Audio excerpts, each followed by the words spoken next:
And again, when we talk about the club and how it's formed and the culture and what drives the club, it's all about our members. It's all about our sponsors. Being a local community club, we really look forward to the support from our members and our I guess our local sponsors.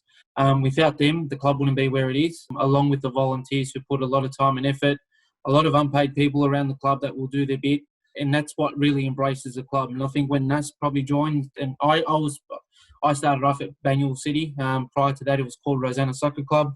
As a junior, that was my first ever club I played football. So to coach the club now, fourth year this season, having an achievement last year, going on a good FFA Cup run, it's something that I really want to leave a footprint on the club because the club's given so much to me. And I know that Nas and the committee that are going to steer it forward. But I really want to emphasise that it's all about the culture and what we've built at the club that really attracts people to keep on coming back. And again, we thought without the help, without the sponsors, we wouldn't be where we are. But it's all about what we want to put into and what we want to get at. And I think once you sort of get into the club, you sort of don't want to leave. And that's what the kind of culture that we've built. And you ask a lot of people around, why does Banyule do so well? I think it's the people that run the club and the people behind the club and I guess what we stand for. In the past, we've always been called a pub team or a backpacker side. But the way we look at that, it's all about embracing culture. We never neglect anyone. We allow anyone from any society, from any sort of walks of life to really be part of the club and really to feel that energy and feel, to be part of a family. And that's what the club's about. It's all about a family club.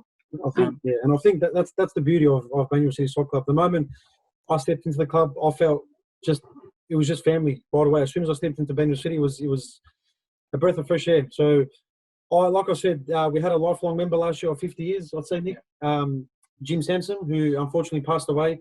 And it was a very sad time for the club. And I think just it shows, I get goosebumps talking about it because he was such a great guy and he had so much passion for Banyule City Soccer Club. I remember him coming into the wheelchair with maybe 2 weeks or a week before his passing, and he's still coming to support the team, which is, it just shows you the love that people have for Banyule City. Yeah.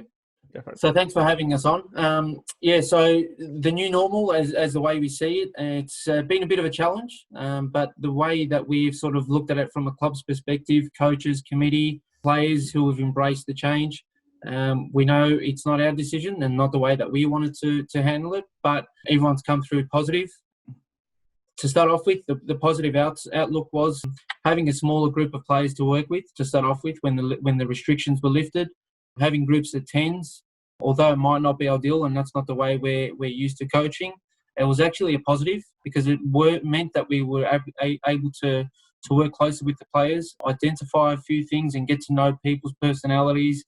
The new players that came on board, it was a good time to sort of just keep that engagement levels up.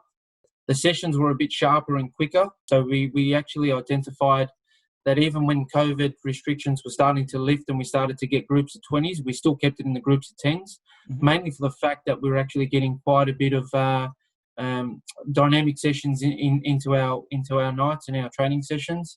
The boys were very positive, although it was hard for them not to have contact. It's been, I guess, the club and the players have embraced it. The coaches have got accustomed to the new way of coaching. It's actually sort of given us an opportunity to sit back and really look at the way that we coach, what ways and what new methods we can implement. And I think that's been embraced by the players. So, you can take your hat off to all the players in the way that they've conducted themselves.